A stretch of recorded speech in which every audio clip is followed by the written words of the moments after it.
Hi guys, I'm going to be showing you how to make a fancy bun. So remember to comb your hair out.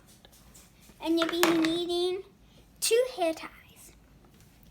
And so once your hair is smooth with no knots, and it works best with your hair wet, put it in a high ponytail. And then make a ponytail.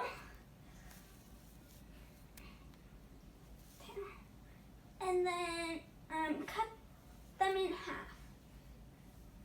And then bring them into the top. And then twist them. Bring them into the back. Then twist them.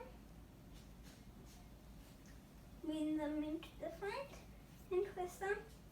And then do it until you have no more hair left. And then just put it right there. Get your other hair tie. Put it right here.